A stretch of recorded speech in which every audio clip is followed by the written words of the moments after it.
Hello and welcome to Backstage with Gig Performer.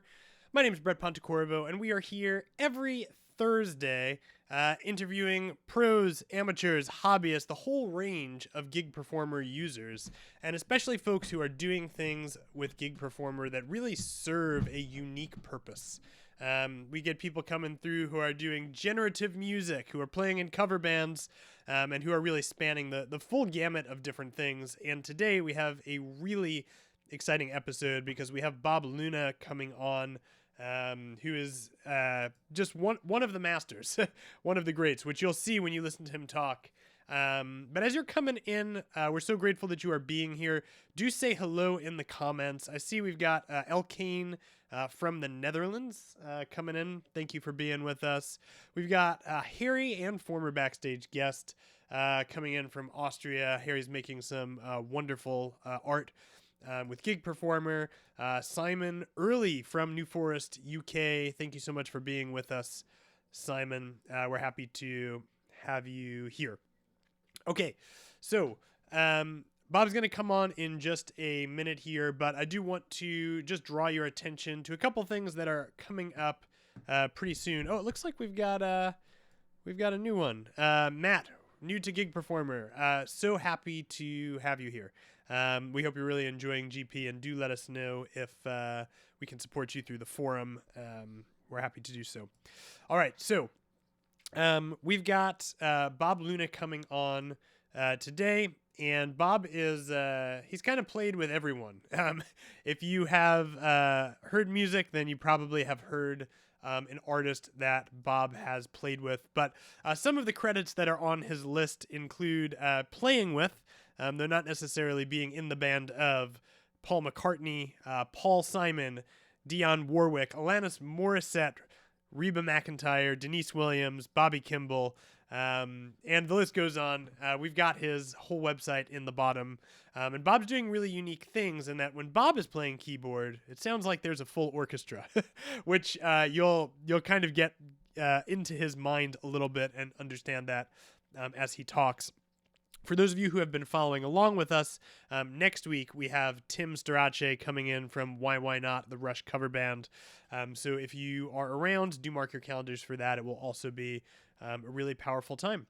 But without further ado, I want to welcome on our special guest for today, Bob Luna. Bob, welcome to Backstage, friend. How are you, Brett? Man, I'm doing good. I really appreciate your time, and thank you for being with us. Absolutely. Glad to be here. I know you've been playing music long before the creation and inception of Gig Performer. But yep. I know I kind of gave you a bit of an overview in terms of folks that you've played with, but can you talk just a little bit about what your role is in general as a musician, like the primary ways you function in your job? Yeah, well, I do a lot of different things. Yep. These days you have to. Yeah. But, I'm a music director, and so when I have that role, I just play piano, and I conduct the orchestra or the whatever band it is. Yep. And if I'm the keyboardist that I don't have, well, even... Yeah, for the most part, I don't have to conduct. Yeah. Then I have to emulate an orchestra the best way I possibly can. And I started doing that when I was with Dionne Warwick. I was part of her core band. And, this was like, mid-90s? Something like that. Could be, yeah. And, there wasn't a whole lot out there in regard to using any kind of computers live. It was always playing whatever the keyboards that you put on the writer, what you asked for, and then you're limited to the sounds. So orchestrally, it was really not very good at all. It was pretty bad. How many people were in that band with Dionne Warwick? Well, the core band was just the rhythm section. Okay. So we had, piano conductor, second keys, drums, bass, guitar. We had two guitars and percussionist, and sometimes Dionne's son would come, David Elliott, and sing. And he's a great musician, fantastic, fantastic vocalist. And when I started, he was playing drums. Oh, And there you go. you know, then later on, he just came and sang with her, and we had another drummer named Jeffrey Lewis, Okay. who did a great job as well. Go ahead. So- I'm sorry. No, it's great. I'm like, I love all these people. It's interesting. So like, none of the band members were string players. I guess I just throw that No. out there to say to make the point that like it was all keyboards, and I guess there are, especially at that point, some limitations in terms of what you could pull out of a keyboard. So, what were you using at that point, and why did you choose those particular devices? Okay, well, first off, let me just say that we did a lot of gigs with orchestras, with symphony Okay. orchestras. Okay, But then when we did not, I was the orchestra. got it. So what I used, I had 4 keyboards, and I used a Kershw. What was that? We were talking about this together earlier about I think it was a Kershw. Damn, it's the number is eluding me, Yep. but it was the top of the line, whatever that was, and that was my string keyboard. But what I would do is I was using sample libraries. The only one that was out there at the time that sounded any good was a keyboard library. I'm sorry, a library, orchestral library called Merslav Vitas, and that was the standard in film music. When people were doing hybrid scores, they would use samples and then a real orchestra. So I would use that. However, the keyboards only could hold 128 megabytes. Plenty of space. Yeah. And so that was always a difficult situation in that, I'd ask for 128 megs in the keyboard, but sometimes I wouldn't get it. And ended up at times bringing my own samplers because I was so worried I wasn't going to get what I needed. Yeah. Rack-mounted samplers, and so I would sometimes take that, so I knew I had 128 megabytes. Yeah. That was the bottom keyboard. Sorry, I'll keep going. just say that the top keyboard, that bottom one was mostly for strings and a couple of other sounds, vibes, whatever. If you think of Dionne Warwick's repertoire, there's Yep. that type of thing. And then the brass and the top keyboard, and I would have to I'd have to split and layer those as much as I possibly can to get a fat sound.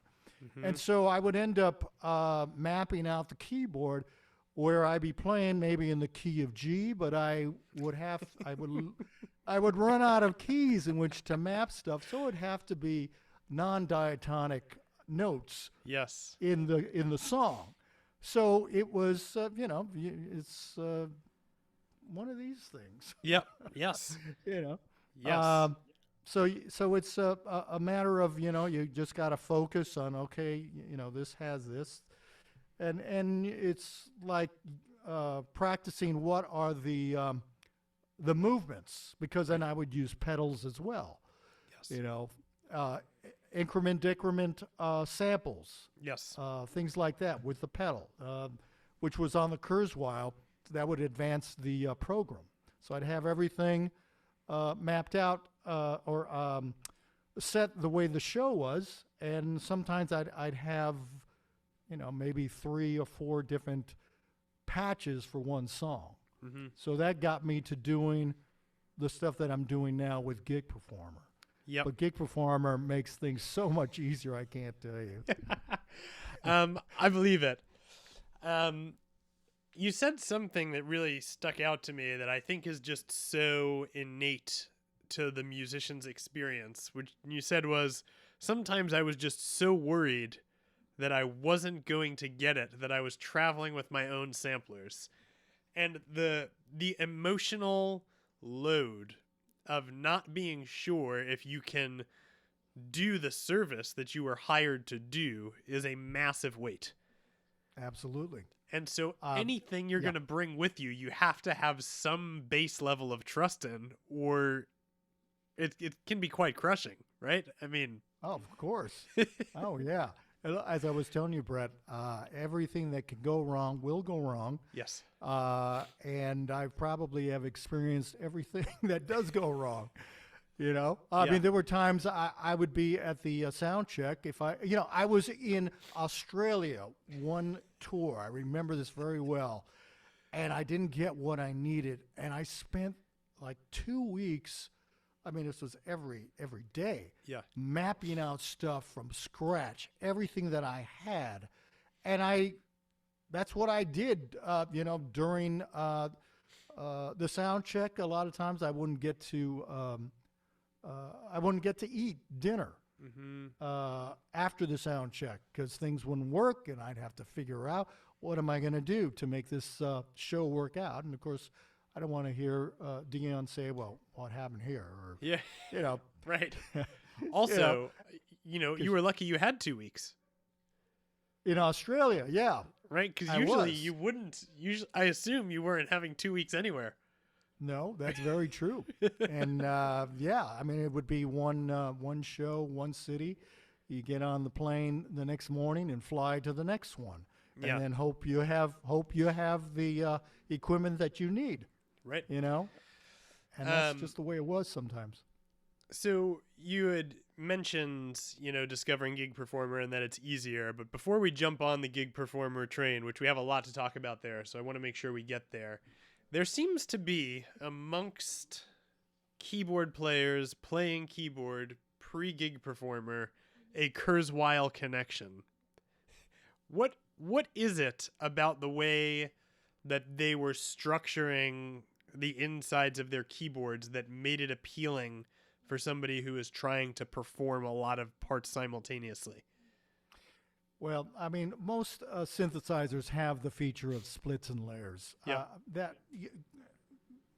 I got the first Kurzweil I had was the K2000, and you have splits and layers and different MIDI channels and all that, and you had the ability to do that. I think the first sampler that I ever had was the Roland S50, I believe it was called, or S80. Can't remember. It was back in 80s maybe when they first came out, samplers. But the Kurzweil, I liked the K2000, and then when the 250, Kurzweil 250, I can't remember. Yeah. I still have one in storage, but I haven't seen it. Anyway, that was what I had purchased, and it's what I knew, and that's why I would ask for that. And thankfully, I had those features, the splits and layers, and then I could do what I needed to do for whatever the gig was. Right. To the best that I could. At that time, the orchestral samples were pretty bad. Really bad. And what did you do to compensate for that? Did you fall back on trying to make the arrangements as close to what it would be as you could with 10 fingers to compensate for the poor sound? Was there, because you still had an audience of people who wanted to hear the music. So that's right. Well, so that's what did you do? That's why I ended up using the Miroslav Vitas library, which was the best sounding. Yeah. And no one had, that I know of, had tried doing that live. Okay. But I figured, I'm going to have hard drives. They're going to have all these sounds. So I had SiQuest drives, and I had Orb hard drives, and backup on backup, and all that stuff. But I would always ask for Kurzweil because it's what I knew. Right. And I think a lot of keyboardists. I mean, some would use probably Prophets, sequential circuits. Oberheim's. I'd had like the Oberheim 4-voice when that first came out. Yep. Stuff like that. But the Kurzweil, I think that was like one of the first that had programmable stuff that you could layer and split, and it just made things much easier for me to do what I was trying to do. Yep. Yep. Makes sense. Okay, cool. So you had mentioned that you discovered Gig Performer actually through one of our co-founders, Neboja, at NAMM. That's correct. It Do you was remember 2009. Oh, I'm sorry. Go You ahead. you answered the question before I asked it. Go ahead. It was what year? No, that was 2019. Okay. I remember very, very well because I was playing with Bobby Kimball, lead vocalist of Toto. Mm-hmm. We were doing a show called The Legends Show. It's I don't know if you've ever been to NAMM, but they have the main stage between the two hotels, the Marriott and the Hilton, and we would always play the main stage. And I remember going to all the different synthesizers and samplers and everything else, looking for stuff to make my life easier. I think at the time I was using Logic because I was using Logic Pro. Was that 9 or 10? I don't know. I can't 2019. It could have been 10. remember. Yeah, possibly 9 or 10.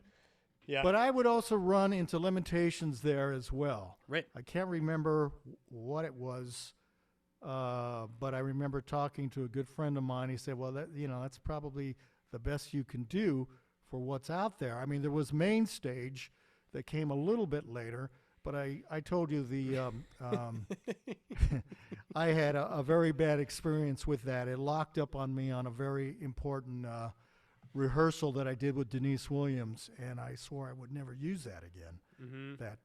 And so I was always looking for something that was going to make it much easier, and that's when I met Neboja and David. David Jameson, and saw it and looked at it and said, "Well, I'd sure like to know more about it." And Neboja came to the show that we did with Bobby Kimball. Okay. And afterwards, I spoke with them both, and we talked about it. And I can't remember what version that was of Gig Performer then. Could have been 2 or 3. Yeah, 2 or 3, something like that. But things like all these new updates, all these features that they have improved upon, it wasn't in there. And so things like set list, wasn't there. Global rack space, I believe, wasn't there. Several things that, I had to just do what I could do with what I thought, I could do with that software. I'm sure there's a lot of things I didn't cover to make things a lot easier. For instance, I don't use widgets because I do what I do. I don't want to be fooling around with the computer when I'm doing a show, although I know David has said, yeah, you can map it to your physical knobs and faders to your keyboard that you're using. I'm just, that's the way I work. Yeah. At least right now. Did you work that way on Kurzweil as well? Like, you tried not to use any faders on that? No, but it was it was there on the physical keyboard. So I might have done a few things. I can't remember exactly what. Probably, I don't know, very basic stuff with filters. I don't know. Okay. Well, that's really cool. Do you remember, and you may not, but was there one thing when you were chatting with David and Neboja, and they were explaining the software, was there one thing about it that made you want to try it?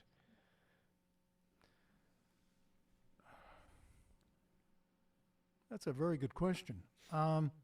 Listen, I was so hungry to find something new and reliable that I was looking at everything. And David and Neboja were so nice and really supportive, and I can't say enough about them. That it was much easier to go with people. As you get older, you want to be around people that you enjoy being around, and it just seemed so easy, and they were so accommodating and so nice. And then I found out about all the things that Gig Performer could do, and that just heightened my wanting to learn more. And more and more, and get as far as I can. with all the features. Yeah, you've mentioned that you function as the orchestra sometimes. Sometimes you Mm-hmm. obviously are playing piano and all of that, but you've made a couple of videos that showcase what you're doing with Gig Performer, and one of them that I wanted to look at with you today was Live and Let Die. Right. So I'm going to put that on the screen. I think you have it. This one Not is that one. that one's Rosanna, but that's okay. I don't know if you're able to find the Yeah, it's over here on the other screen. Let me see if I can find my mouse here. but I do want to mention as you're pulling that up, you built There we go. Live and Let Die. Can you see that? I can. Thank you. You built this Yep. Live and Let Die with Gig Performer version 3, I think you said. No. Okay, let me explain. Yeah. When I worked with Paul McCartney on some shows, Gig Performer, this is before. This is like 2013, I think it Okay. was. It wasn't even, wasn't even created. Yep. I used Logic for that. Okay. But then I ended up playing some shows with Denny Lane, who was with Wings. Yep. I believe it might have been around 2019 and 2020, something like that. God rest his soul. He passed. Yep. But Denny Lane was with Wings, and we did this song. So I had Gig Performer, and so I mapped it all out for that, and yeah, this was Gig 3 or whatever it was, and there was no set list feature at that time, and so and I don't believe it global. So I had to put all the reverbs, the gain and balance, everything on one page or one window. When And you played in that's what you see. 2013, were you able to cover all of these parts? Yeah, I did with because I used a computer. I think I Logic. used a You were using Logic in 2013. I was using Logic, yeah, and I used a desktop computer desktop. with Paul McCartney. Wow. Yeah, I remember that, and yeah, I did the best I could, and it sounded good. Yeah. Probably not to this the sounds now, because the orchestral libraries have just really have improved immensely. Yep. But Yep. there was still some good stuff going on in 2013 as far as Logic was concerned. Yeah. Absolutely. Okay, so are you well, let's start top down here. So this is a massive rack space. Yep. This has so many things in there that it's hard to count. We're also live And it's- streaming. Yeah, and it's So- not it's not the full thing. I mean, it keeps going over here too. Yep. I don't know if that helped So- at all. I can make it smaller. Yeah, I'm like, I forgot that you can even scroll this. So when you perform this live, which there's a video that we'll link in the description. Are you talking about the YouTube thing, the tutorial that I made? Yes. Or the okay. Yes. So this is a fully functioning rack space. Live streaming, this is sometimes a bit much on your computer. But are you able to demo just a small snippet so we can hear what all of this pasta sounds like? Sure. Cool. Sure. Let's see what we got here.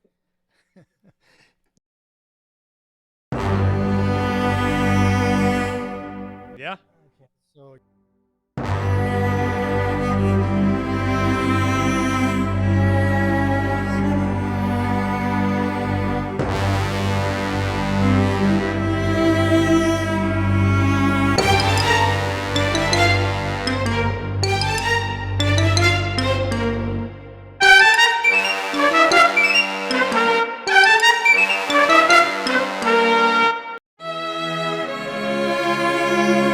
we got a lot of distortion here.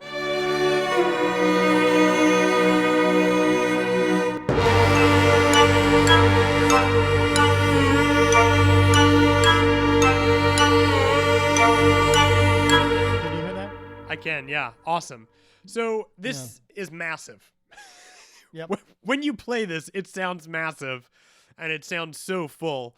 And for folks who are wanting to hear the audio with, all of the stuff, we've got that YouTube video linked below. And honestly, this was pretty good. Somebody wrote in, the audio CPU is at 62. Don't you have dropouts? And I would say it seems like no, based off when I've heard you play it, but with the live stream, a little bit different. Yeah, I as you said, when we're doing this Zoom thing, it's probably cutting into it as well. Yeah. So if you want to hear it, without all the distortion Yeah. or whatever was coming out, just go to the YouTube Yes. tutorial. So let's talk about at least a little bit. Can you explain what we're looking at? Sure. Well, as you can see, let's see. So I can see all the reverbs. I've got the string reverbs. I got the brass reverbs and the woodwinds, and everything is going through that. I've got, if we what I did in the tutorial, I went up the keyboard to show all the splits and layers. Yep. I can do that right now as well, if that helps. I can just go up the keyboard very quickly. Yeah, Let's go see through if it. you can hear that.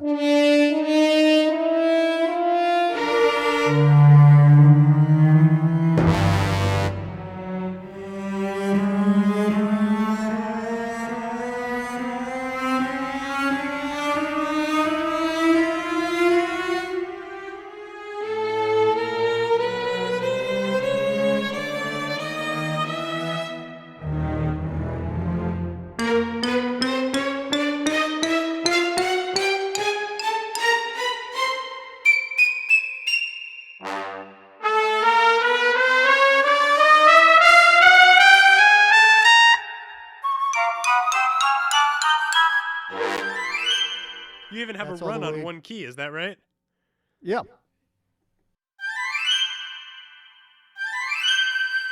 Okay. Yeah, that's actually two keys. I've got the run, which is this, and here's the sustain. So I got, Nice. So Okay. when you got all the instruments playing at the same time, guitars and drums and everything else, you can't even tell that it's Yep. a different sample. Yep. So anyway, So that's the final result. yes. That's What's the correct. process? Well, figuring out where I'm going to put everything. What usually I would have strings, but it just depends on the song. Sure. Um, Well, this is a massive you know. arrangement, and I know that you did work with Paul McCartney. mhm. Did you have access to a score? Were you using your ears and a recording? Were you doing a bit of both?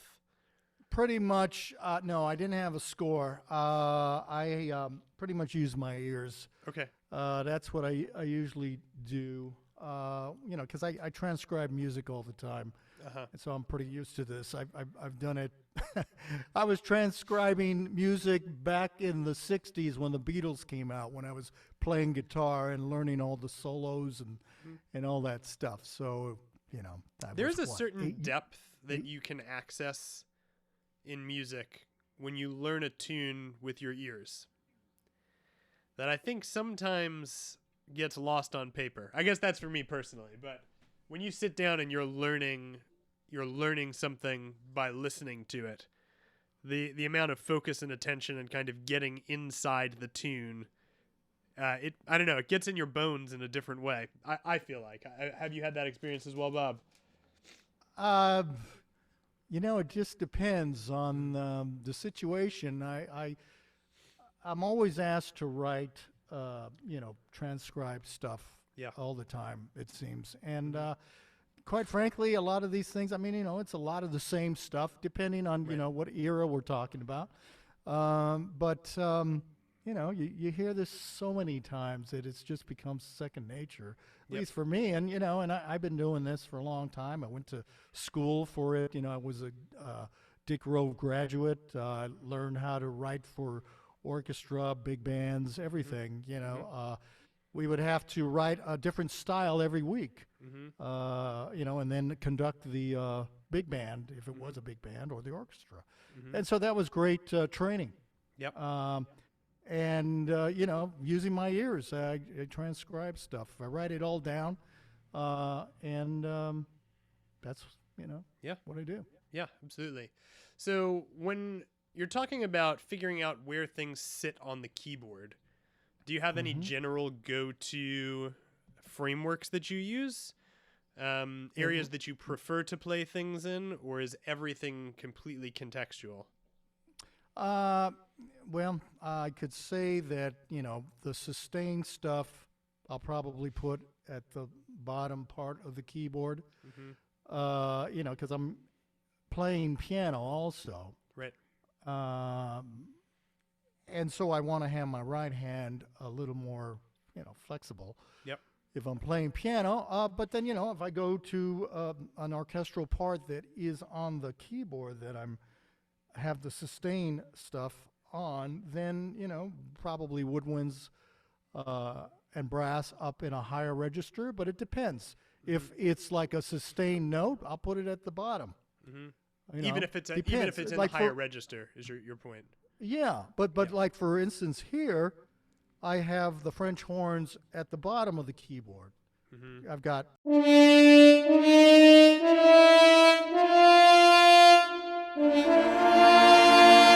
Can you talk a little bit about remapping notes? Like, are you able to bring up those MIDI in blocks? I don't even know if you can find them. Which ones are we talking about? So you just played some of those French horn sounds, and what came out was piano and also French horn. And is it not supposed to be piano? No, it's supposed to be strings and I did hear the that. French horn. But it was more than I don't know one. why the piano is more coming than out. one pitch, though. Uh-huh. So how are you setting it up in Gig Performer to have one sound produce two pitches? Oh, for that particular thing, I'm just playing the chord actually. Got it. That's this string here. Now, is the piano still coming out on that? No piano now. Oh, good. So that I'm just playing a B flat triad. Got it. And then I'm playing down here. I'm playing the French horns. I'm hearing piano, but I'm hearing the horns too. That's So happening. Okay, but yeah, and they're non-diatonic tones, by the way. okay, Because that's so what I had so- left over. so why do non-diatonic tones help? And which Because non-diatonic tones are you using? Okay, well, I've got a B flat chord here, right? Yep. And I'm playing an A note, and then I'm playing a B natural note, and then a C. So, you know, obviously a B natural isn't in B flat, Right. but you don't hear that because Right. I've changed the tuning, the transposition of Yes. those notes. Are you able to show where you did that? Like if you open up that rack space, do you know where that MIDI in block is? Okay, let's see. Let me see if I can get back to the. Oh, there it is. All right, so let's find the French horns. In the maze here. Okay, I see flutes. Ruben said it should be easy. Okay, Ruben, are you using as many orchestral instruments here? Let's see. That's a flute. These are all horn. Here we are. Low key. Here it is. So if I open that up, okay, that's the actual plug-in that's being used. Let me look.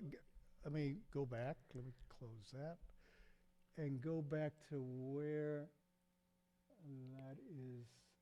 Okay, it's right there. MIDI in Omni. Okay, that's a filter. Yep, it's the one right above it. I see. Okay, do you see that? I do.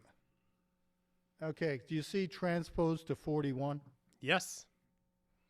Okay, and see the key range C minus 2 to CO. Yes. So you Yes. just, if that's the only notes that you have left over, Mhm. because I do believe I put the French horns much later than everything else. I think I started with the strings. I usually go from one section of the song to the next, Mhm. Mhm. and see, okay, well, where do I need to put this? I want to play piano with this, and so I'm going to have to do this. And, for instance, like on these strings, when I play the... Here, there's a bunch of notes, but I'm playing an interval here.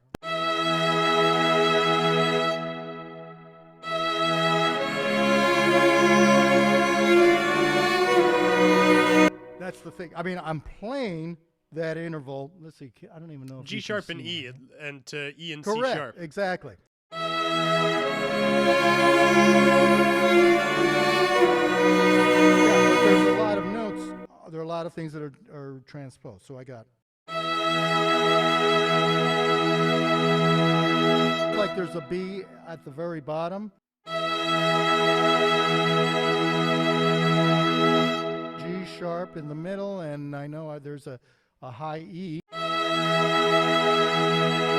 Different string libraries, depending on what it is. I've got certain solo violin, as you can hear, I believe you can hear on the top. Yep. And then maybe I have a solo cello also.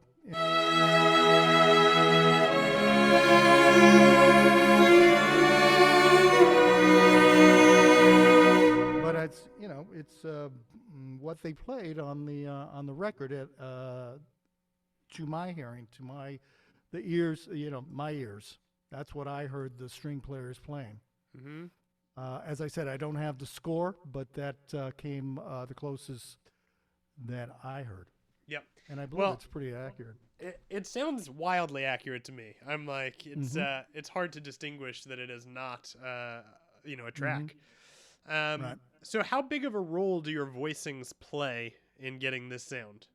Oh, huge. I mean, obviously you got to know how orchestras, how things are voiced. If we talk about brass, obviously there's, your lead trumpet on top, and then your trumpet two, and maybe if you have a alto sax, tenor sax, and maybe trombone, and then your bari. So yeah, you got to know something about how these instruments work. What are the best ranges for everything? But then, for an added problem, you got to think about the samples that you're using as well, because even though a trumpet sounds great up in the higher register, a lot of these samples of lead trumpets sound horrible. They sound really thin, which drives me nuts. That's why I search for these things. Sometimes that's all I'm looking for is something like a lead trumpet in the high register that I want. Yep. So I'll get that library for that one particular thing if I need it. Yep. And Yeah. I do And that do with, you think, with all the stuff. in terms of, just out of curiosity, are most of these sounds solo instruments that you're layering together to create the voicings, or are you using like sample libraries of sections and you're just voicing well within the section? Yeah, I'm using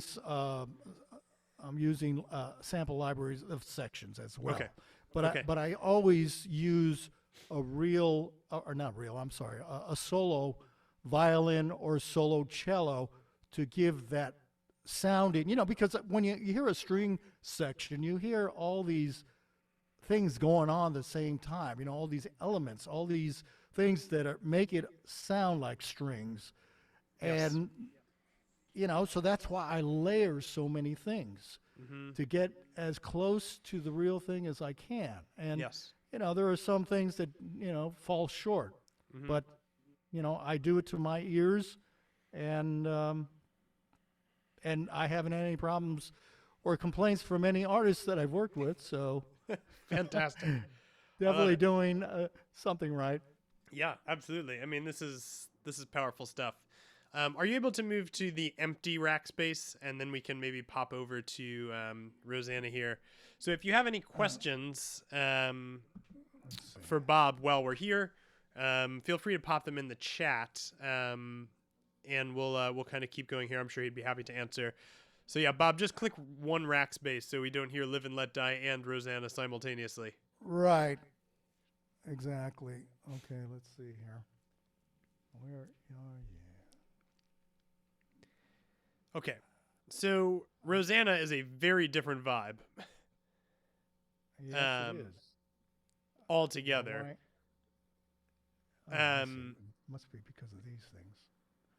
Well, I think I see it. Do you? Yeah, there you go. yeah, it's right here. Okay, perfect. Why it doesn't move? Are you trying to relocate it, or what's happening? No, I'm just trying to access. It's on rack space, as you can see here, so there's no sound coming out. Gotcha. And yet, I'm trying to move it. Why is that? Okay, wait a minute. No, we'll give it a second. So with Rosanna, this is a completely different. I mean, everything, different samples, different vibe. Presumably, quite a few less instruments, right? Oh, definitely. And when you were performing this, I know you mentioned sometimes you're playing piano. This would be a case where you are playing piano instruments alongside the other samples as well, right? Correct, because I had to cover everything for Yep. Bobby Kimball, all the Toto keyboards. Yep. Now,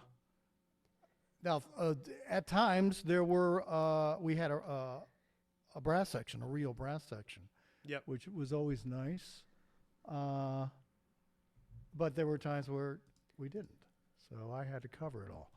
I'm still trying to move this thing, and I cannot. Is there like a dialogue window open that's maybe stopping it? Like, There must be. This looks like it's in Zoom. Maybe this is the wrong one. Well, it says untitled. Oh boy. All right. Let me get rid of this. There we go. Yeah, it was the Zoom. got it. It's the Zoom thing. I don't know if you can see that or not. I can. Yep. Beautiful. Okay, let's just see if we got everything here. So.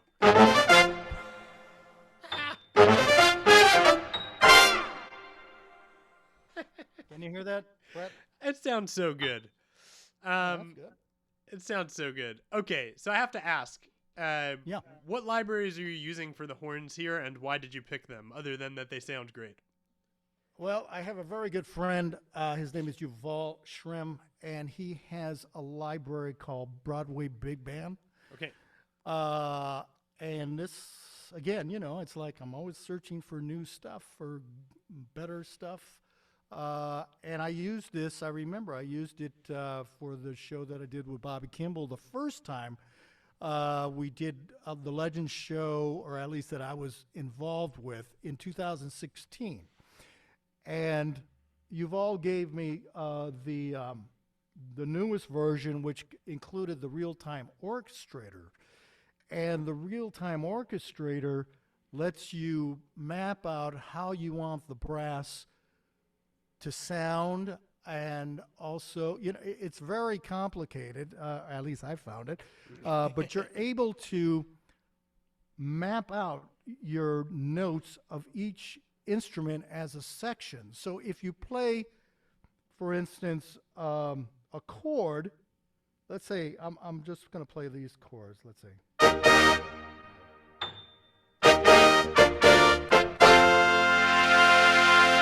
So each note is going to have the sound of the instrument that I want, which the bari sax is on the bottom.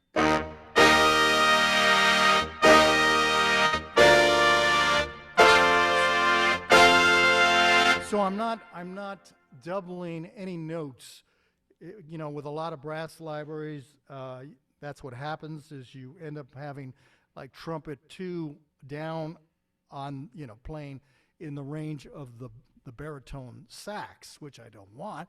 Mm-hmm. The realism goes out the window. So that's what I have to do, and so I map it out the way I want it to sound.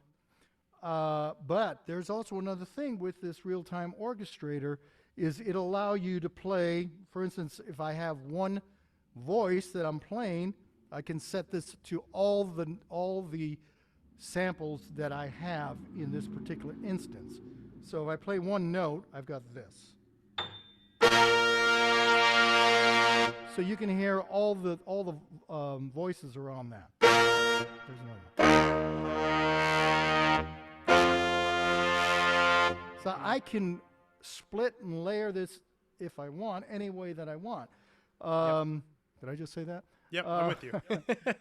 Yeah, and it makes it a lot easier. Again, the realism is what I'm searching for. But sometimes when you play a chord, if you play, say, the E flat, the high E flat before you play the low E flat, sometimes it will change the way the chord will sound. So it can be very touchy, to say the least. And change the whole configuration. So you got to be accurate. Now, for this particular chord, I went to 3 notes. I just played. So when I play the 4th, which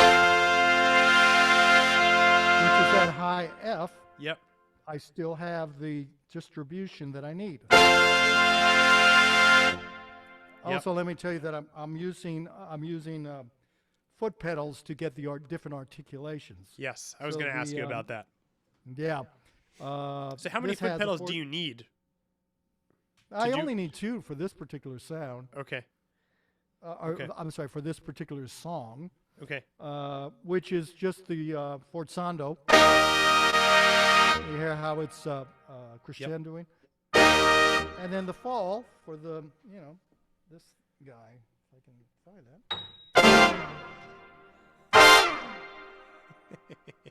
That's, so I got to play, I got to play these pedals at the same time. I got to play this. I got to go from one pedal to the other.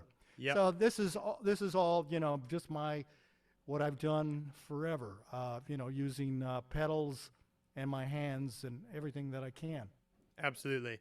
And that's all done within the plugin. So you essentially find the sounds that you like, set up these voicings inside of this Broadway. Particular one is Broadway Big Bam, using the real-time orchestrator. But let me just also say that I layer it, as you can probably see here, I layer it with other sounds as well, and then I'll split wherever I think those sounds are, adding to the Broadway Big Bam plugin. And as you can see, there's my lead trumpet. I'll have that, for instance, let me just very quickly show you the way I have this mapped out. So it goes from C#4 to G8. It doesn't go any lower than I need it to be. And so, all these things add to the realism of the absolutely. sound. Absolutely. And I'm seeing, too, you also, it seems like you have another individual trumpet. So you have the Sasaki lead trumpet, but then you also have the straight-ahead atomic brass lead and the second trumpet. And those, I'm assuming, are both individual instruments as well. Yes, they are different plugins. From a different library. And the contact is where the full orchestrator is. You mean the real-time orchestrator? Yes. Yes, that is correct. It's part of this plugin, Got which is on the screen over there, which I guess you can't see. Would it help if I bring it over to? Sure. Yeah, show us.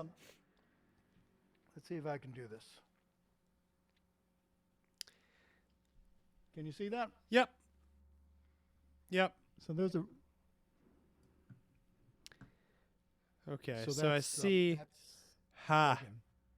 Okay. So your foot pedals are triggering notes. It's triggering all the Yeah, all the sounds. Well, of that particular plugin of the what do you call it? The real-time orchestrator. It's triggering those or that library, meaning Broadway Big Bam. It doesn't trigger the other ones because they don't have the articulation. Well, sure, yeah. I'm following you there, but the articulation Okay. presets respond to, like, that fall responds to A sharp 6. So your Okay. foot pedal must be sending A sharp 6. Yeah. How did you set that up? How did I set it up? Like, how did you get your foot pedal to send A sharp 6? That's a good question. I believe Yuval set this up for me Oh, there you go. initially. I believe that's the way he set it up, or it was either Yuval or his partner. I can't remember who it was because I remember using this at the 2016 NAMM show, Legends show, and he helped me a lot with that. Got it. With that show because I wanted to use this. Go ahead. Dave Pierce wants to know, roughly how long does Gig Performer take to open for a typical gig? For a typical gig, it depends on the gig. But I'm usually there, to allow for all the problems that can happen. Yep. And I set everything up, and then I have backup on backup. You have to. Yep. So Dave Pierce, to give a more direct answer, depending on how large your gig file is, will take more time. But it's with good reason. It is the thing that enables you to have the seamless switching between rack spaces. Everything is loaded and ready to go. So you open your Gig Performer, let the file start loading, and then it'll be ready. But we've heard a whole wide range of loading times depending on how much stuff you have in your gig file. Right, exactly. And also certain libraries, as I remember David Jameson telling me, are CPU intensive and will definitely load will be a load on on Gig Performer. Yep. We had talked about that, I think, with Arturia at that time, but I think they fixed it. I'm not sure. David, if you're there, chime in.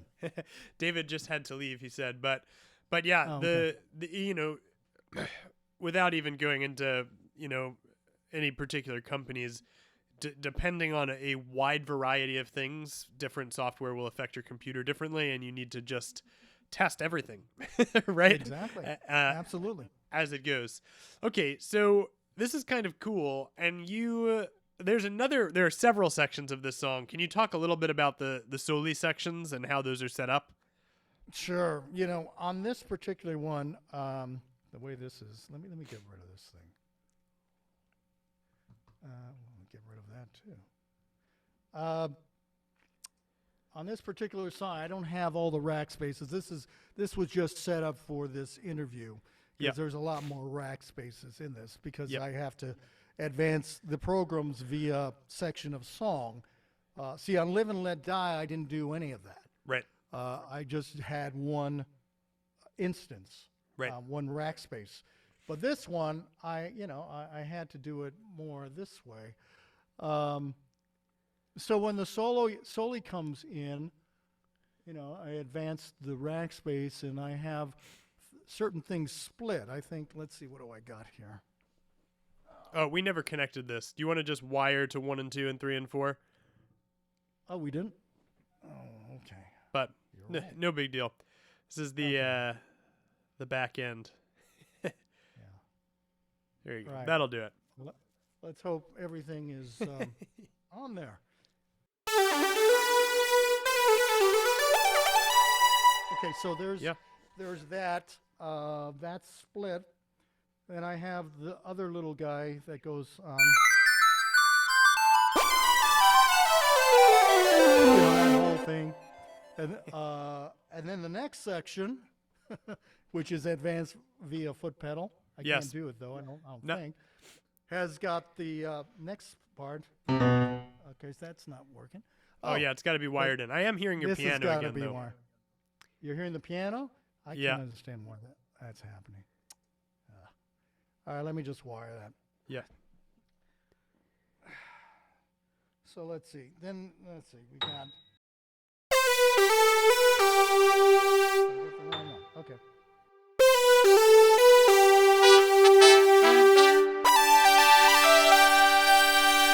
Okay, so you got that, and Yes. and then I gotta advance the next. And rack this needs to be space. connected too.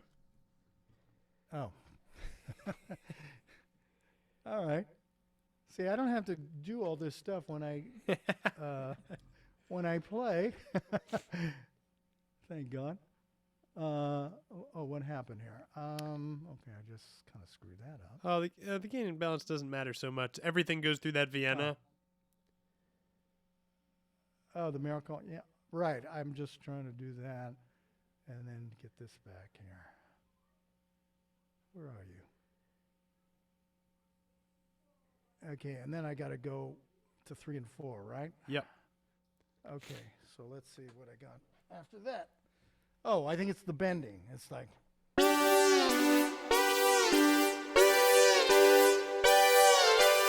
That guy. So that's the next rack space. Are you physically using the pitch bend there? Yes. Okay.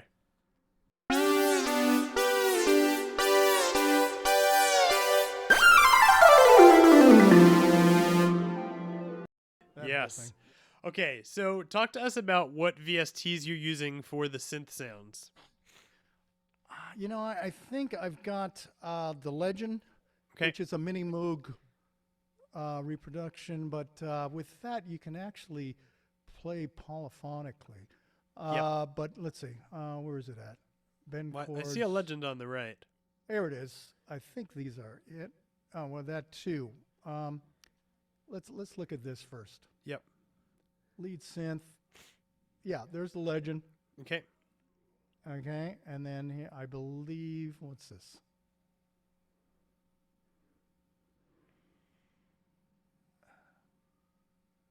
Well, it doesn't want to open. Why is that? All right, let's go to the other one. And now everything doesn't want to work. Or is it opening on a different screen? Oh, and they might be. Oh, yeah, there they are. I saw it work. Yeah, I was going, pretty sure that's opened. Yeah, let's try this again and see if it. All right. Yeah, unfortunately, let's see. Okay, the Legend's over here on this screen. Let me get rid of that. I think this one's like a matrix. Okay. If I can find it on the mouse. Okay. Yeah, it's a bit of a maze here. No, that's a Legend. That's also a Legend. Okay. Synth bend chords. Let's see. That's, Also a Legend. looks like- It's a Legend. Yeah. It's a rack space of Legends. Yep. Do you need to block out the pitch bend on the synths that you don't want to respond to it, or are you not playing them at that time so it doesn't matter? Okay, so I'm not really following you. What? So you're using the pitch wheel for Yep. the, and so pitch wheel then would go to all of your VSTs. Are you having Right. to block pitch bend on the ones you don't want to respond? Yeah, I think this is what this is for. This filter right here. Got it. Do you see that? Yep, There's I the do. Filter. I do. Yep. What does that say? Marimba, low octave. Yep. Okay, I don't think that's even coming out right now.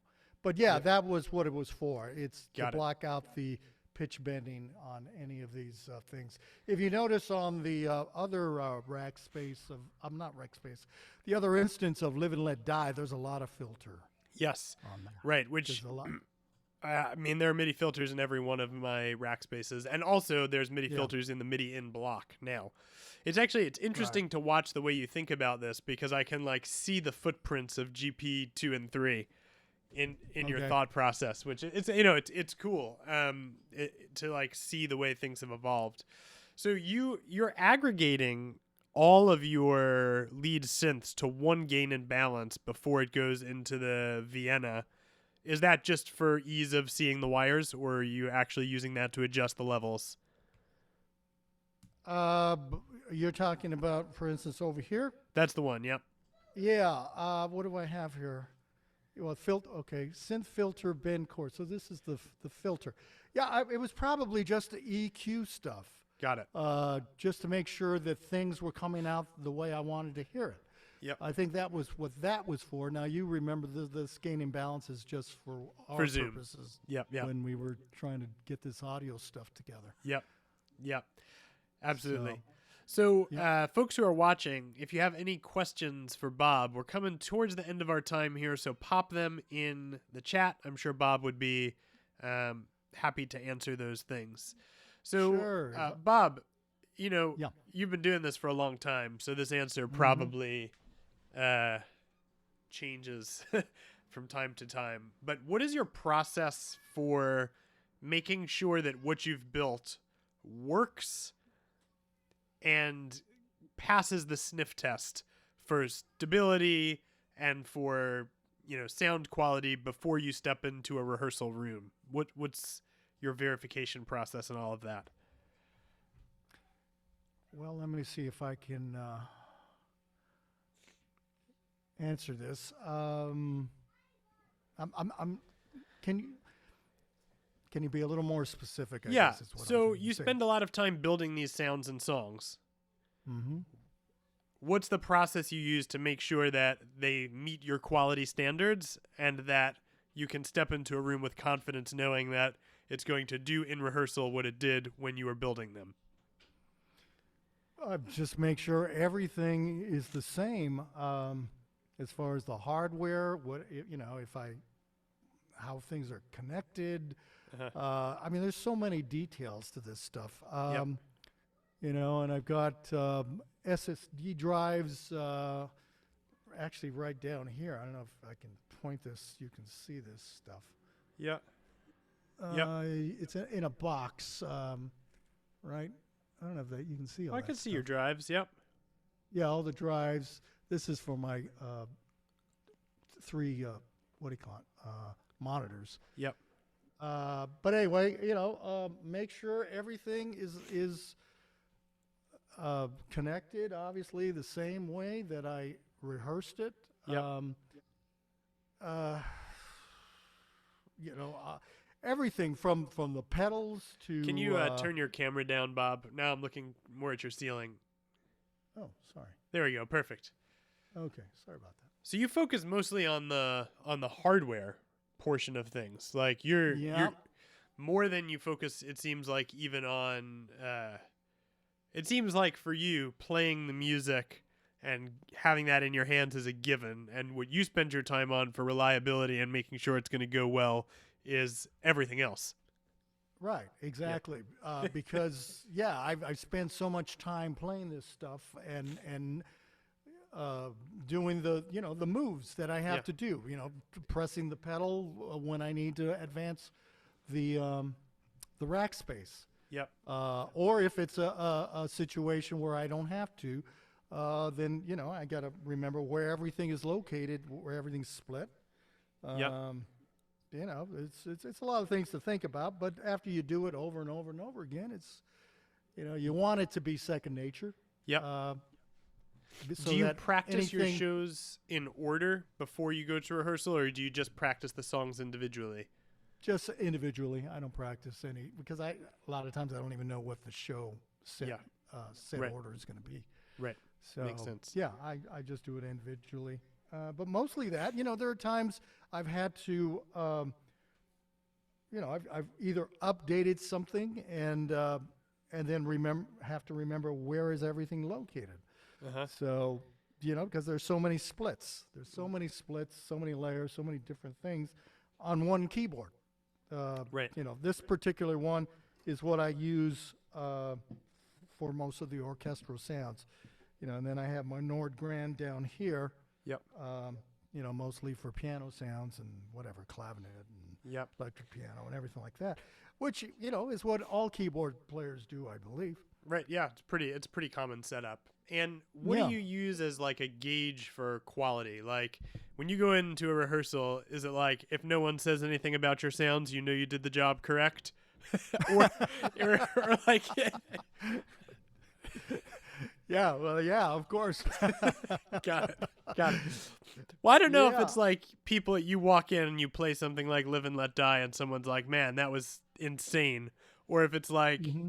no one says anything because it's just expected to be at that level and then you know you did it. Or both. Well, yeah, it's both actually. Sometimes somebody will say something. Well, yeah, I remember when I was playing with Friends of Distinction, and the first time I was doing all the orchestral stuff. If you remember the Friends of Distinction, they had a song that was called "Grazing in the Grass" back in the '70s, I believe. Okay. And I remember one of the vocalists, Wendy Smith Brune, she said, "Great brass sounds." Wow. You know, and so that was a nice compliment. And Yeah. so once in a while they'll say something. Yeah. But then, like you said, if they don't say anything, then everything must have been well. Everything must have gone well. And of course, if I'll probably know it myself. Right. Yeah, that was a good performance, or no, that wasn't a good one, and this is what I got to work on. Yep. So it's constantly evolving. Yeah, absolutely. Harry wrote in, what Mac do you use on stage and do you have a backup system?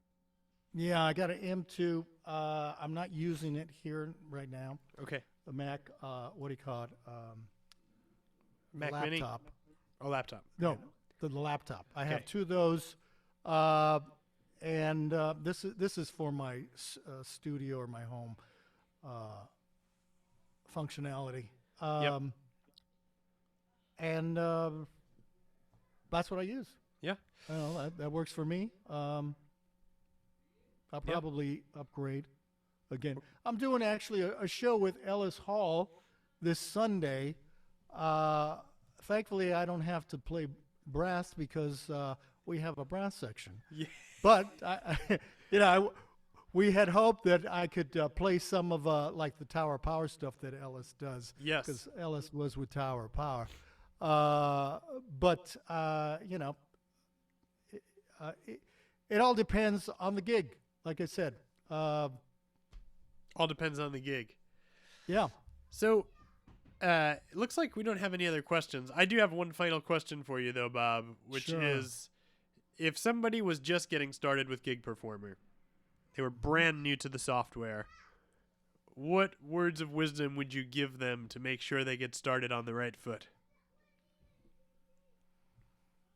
Boy, that's a loaded question. There's a lot. There's no wrong answer.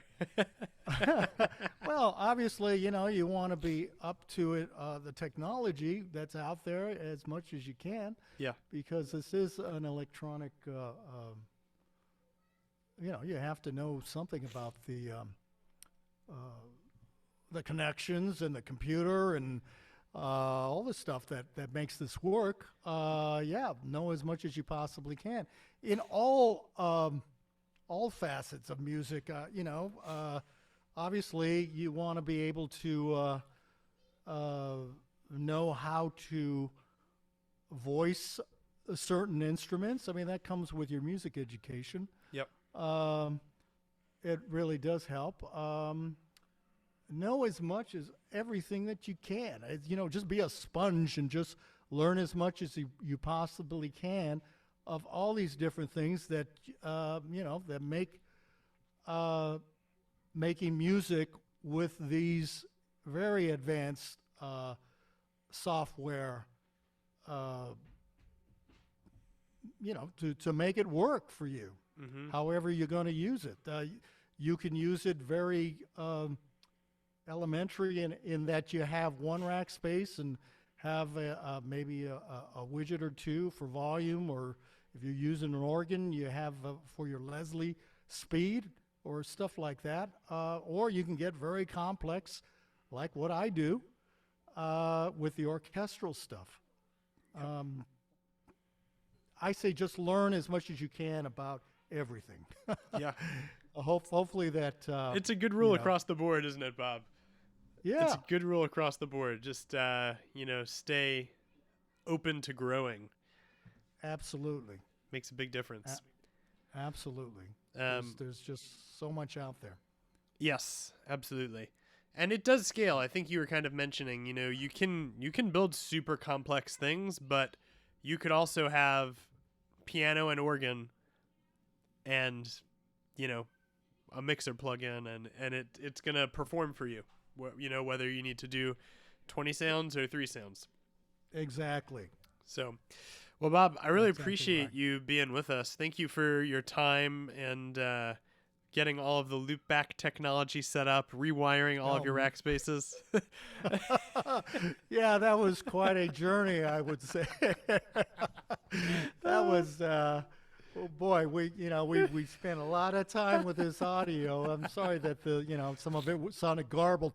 It sounded like when my good friend Ruben Valtiero, when he played the gargling of The gargling Al sounds. Yankovic. I hope it, but I understand. He's got to do what he's got to do and provide the sound that he has to sound. We all do what we have to do. Hopefully, it wasn't too painful. But again, if you want to hear the way that it sounds, go to my YouTube. Yep. We got one last Tutorials. question coming in. Do you Sure, run sure. stereo out to front of house, or do you send more than that? No, usually stereo. Yeah. Yeah. Yeah, I don't know. I'm just there's not a whole lot of time to do a lot of stuff when you're doing a sound check. Yeah. And I don't like to complicate things. I just want to make it. I just want it to work. Yep. And just sound the best it can sound, and not have to deal with more connections or more things. I'm sure it's not that difficult. But no, I keep it simple. And I can tell your preparation process is extremely thorough. So you know that your sounds Absolutely. are balanced, and you know that what you're sending to front of house isn't going to need individual EQing and tweaking. You feel confident to send your stuff out. Exactly. And to see, this is what Geek Performer does for me. I have searched so long for something like this, as I told you, since the 90s. So I'm very grateful that I have this software. And thank you very much to David Jameson, for all his help and just to have a community of people. I'm the one who told Ruben about this Yes. software. To have the community, we talk about this stuff, what works, what doesn't, and I've been letting most of my peers know about it because it simplifies so many things. Yep. It just it's great. That's awesome. Well, I appreciate you, Bob. Thank you, everybody, for joining us today. We will be back next week with Tim Starace from Why Not. But Bob, truly an honor to get to chat with you and hear about your life and your story and your thought process. So thank you for sharing your wisdom. And hopefully we'll do it again soon. All right, sounds great. Thanks, Brett. See you Really soon, friends. appreciate all your help.